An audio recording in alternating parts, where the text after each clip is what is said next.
पोइ ए नबी सल्लल्लाहु अलैहि वालिहि वसल्लम तू पंहिंजे रब जे नाले जी तस्बीह कर जेको सभिनी में वॾो आहे। पोइ मां कसम थो खणां तारनि जी मंज़िलुनि जो, ऐं इहो हिकु वॾो कसम आहे जेकॾहिं अवी ॼाणियो था त बेशक ही वॾे मर्तबे वारो क़ुरान आहे जेको महफ़ूज़ किताब में लिखियल आहे ऐं इन खे रुगो पाक ई हथ हलाइनि था जेको नाज़िल थियल आहे तमामु जहाननि जे रब जी तरफ़ां। छा पोइ अवी इन कलाम जो इनकार था करियो ऐं इन मां पंहिंजो ही हिसो करियो था जंहिंखे अवी कूड़ो था करियो।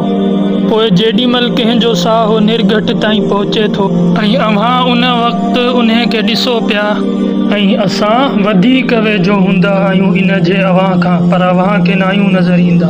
पोइ जेकॾहिं अव्हां कंहिंजे वस में न आहियो त इन जे साह खे मोटायो छो नथा? जेकॾहिं उहो अल्लाह जे नेक बंदनि मां हुयो पोइ उन लाइ आराम खुशबूदार गुल ऐं नेमत वारा बाग आहिनि, ऐं जेकॾहिं उहो सिधे हथ वारनि मां आहे पोइ इन खे चयो वेंदो त तोखे सिधे हथ वारनि जी तरफ़ां सलाम आहे, ऐं जेकॾहिं उहो इनकार कंदड़ गुमराहनि मां आहे त पोइ इन लाइ गरम पाणीअ जी महिमान नवाज़ी आहे ऐं उन लाइ दोज़ख में दाख़िल थियणु आहे। बेशक ही ख़बर यकीनन सची आहे। पोइ ए नबी सल्लल्लाहु अलैहि वालिहि वसल्लम तू पंहिंजे वॾे रब जे नाले जी तस्बीह कर